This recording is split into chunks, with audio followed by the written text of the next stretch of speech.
nerves. Better shake your booties for black girl nerves.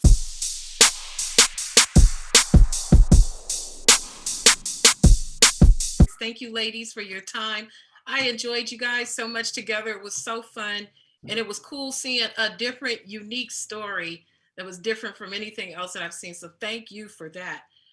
Beginning with you, Kristen, a lot of talk is about coupons, but it's really more about self-worth and discovery and finding wins. When you think about your own process of life, do you have little things that you do to help you keep that self-discovery, keep your, being in tune with yourself? And are they attached to, say, rewards like they are for Connie? Yeah, I'm endlessly curious. I am, to an annoying degree, we were just discussing this, need a lot of details about things, but it's because my brain does like to figure things out, and I reward myself often. I mean, hearing people speak on like how to create a new habit, like I will try all of the self-help, better your life, new habits, try this coupon. I'm like very into self-improvement, and I'll try anything and everything. Like if you want stronger legs, like say you're gonna do 10 squats after you brush your teeth every night, so when you're brushing your teeth you got to do it. Like I'm into very weird ways of applying things that will give me self-esteem and practices that will raise my self-worth. And I also do like a good reward. I love a reward too. Kirby, for you, I love the sunny disposition all the time that Jojo had, but at home it wasn't so sunny all the time. How do you think that kept her to keep that facade on and have a inner strength that probably she didn't even realize she had?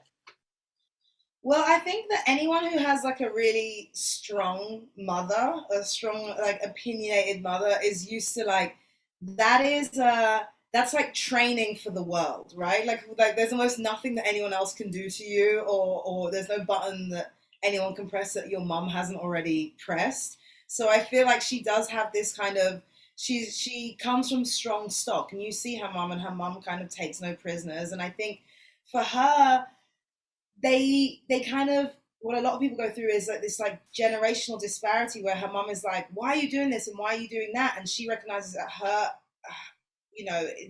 she's of the generation of like, I have to try everything, I have to go for it. Like I can't just be happy with what I've got. I really want more. And so I think that sunny disposition just comes from her, a super strong sense of self, and knowing that she wants more and can have more, but the only way to get it is to go out there and get it herself.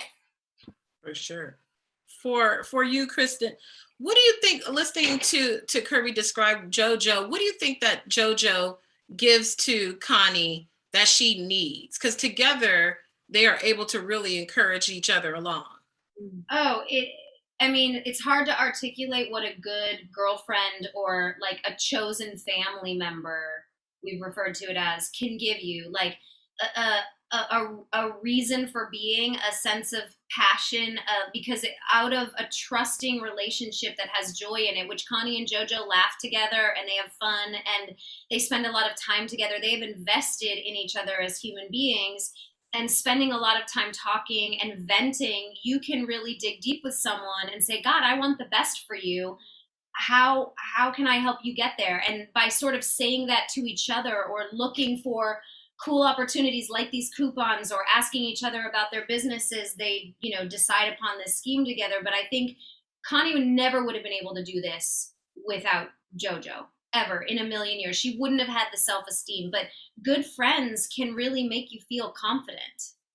They will hey girl you to death, and that's what I'm here for. Thank you, ladies, so much. Really, really enjoyed the both of you. Thank you for your time. Thank you. Take care.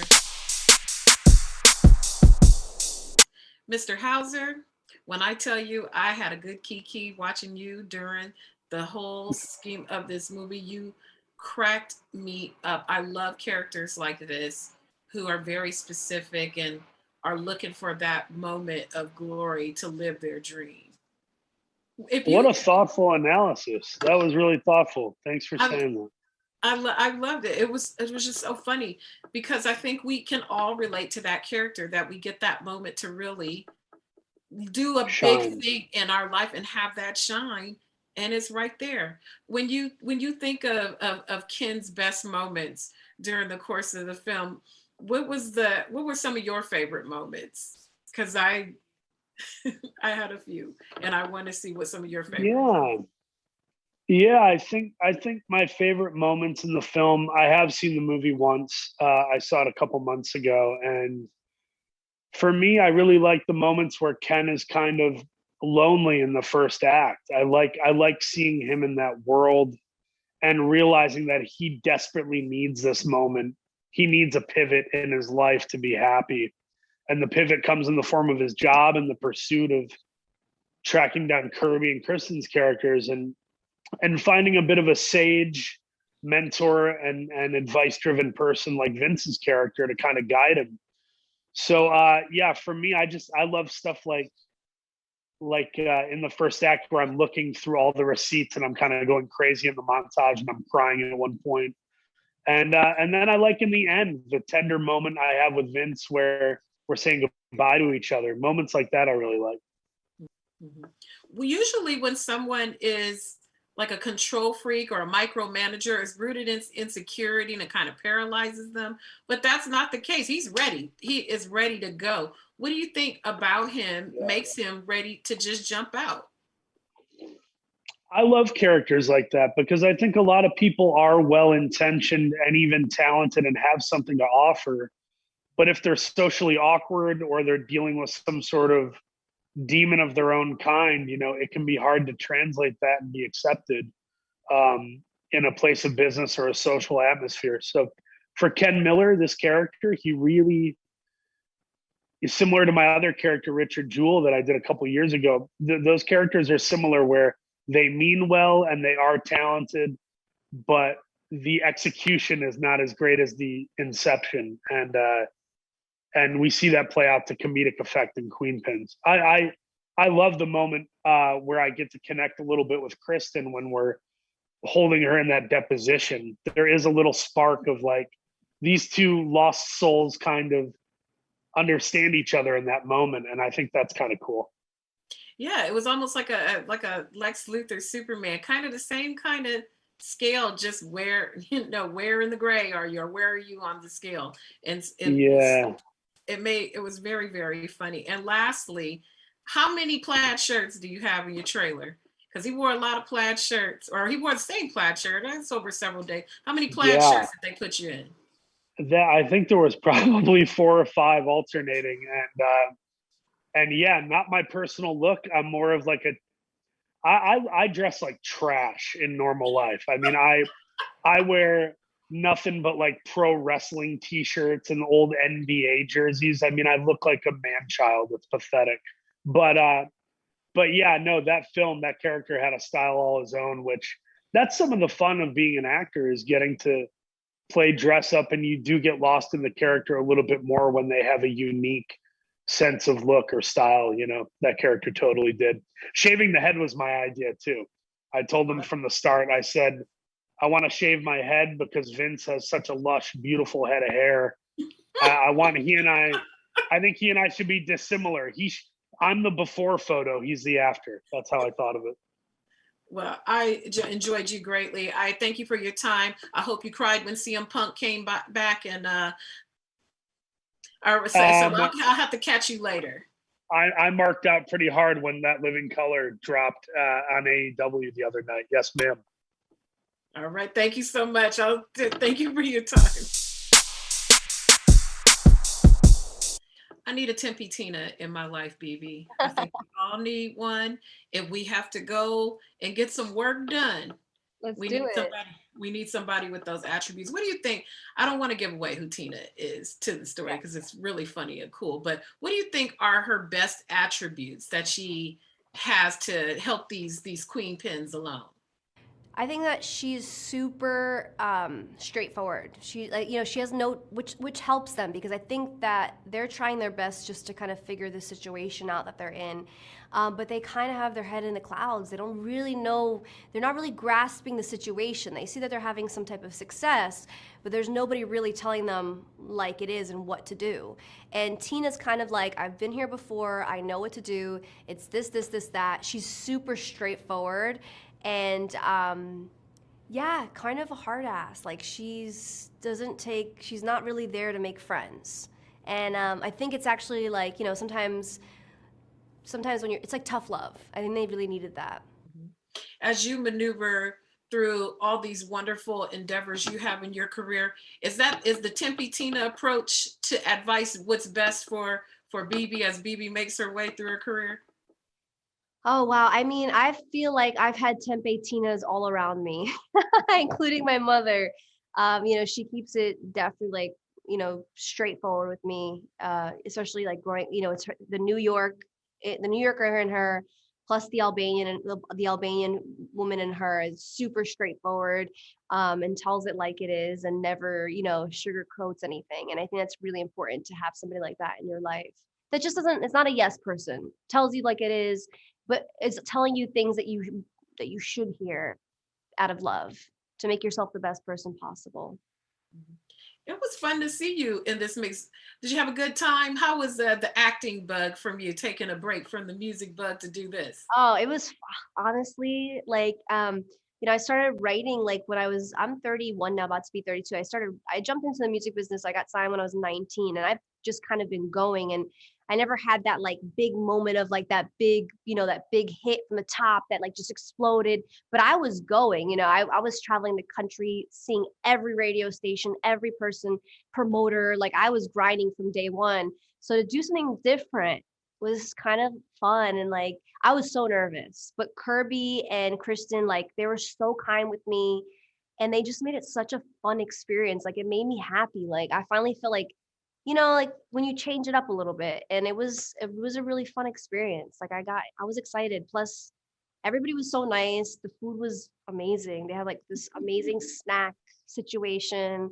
You know, we have snacks like on set of music videos, but our budgets are definitely not movie budgets. For sure. So the movie budgets of the snacks are like, they were good.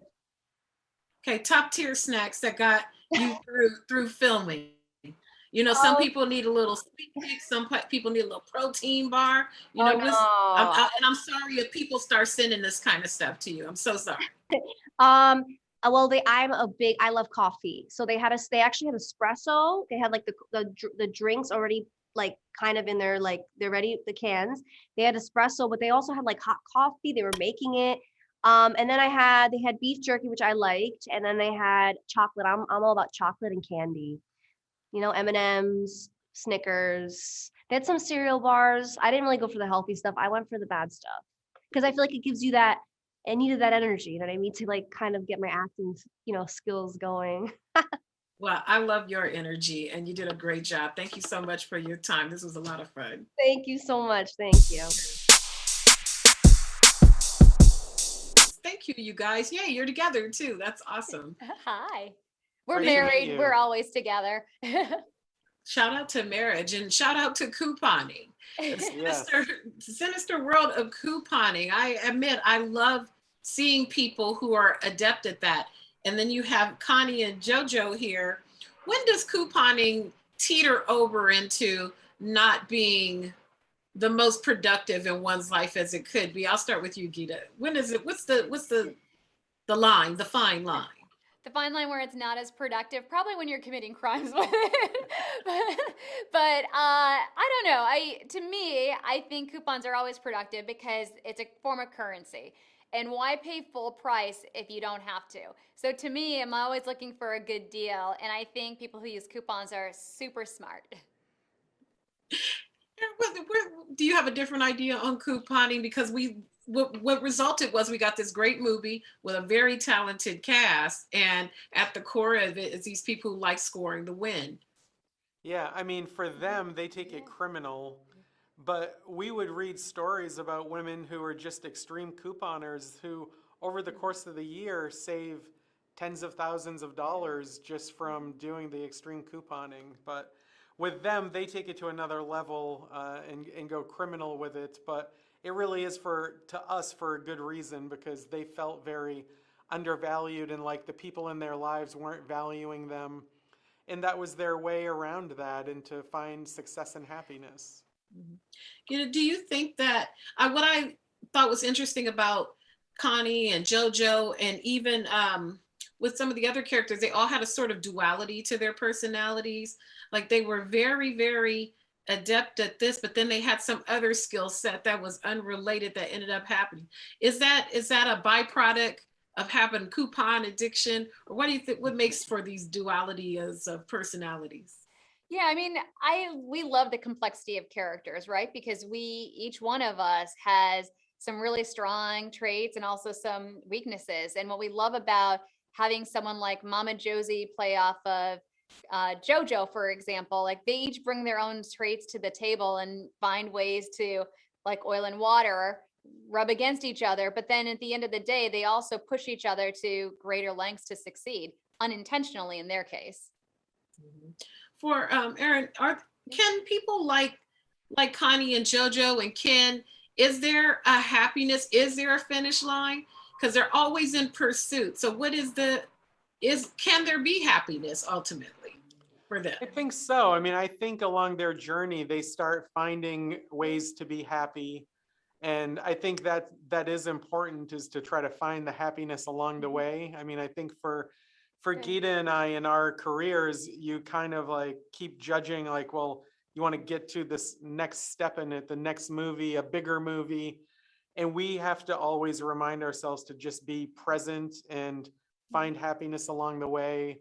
I think we tried to put a little of that in our characters. Somebody like Ken realizing along the way that he is happier as he's going along, and he's, researching this bigger crime. So hopefully they can find happiness along the way. I loved it. It was really funny. Thank you guys for your time. Super cool movie, and it was a pleasure speaking with you. Oh, thank you so Thank much. you. Appreciate it.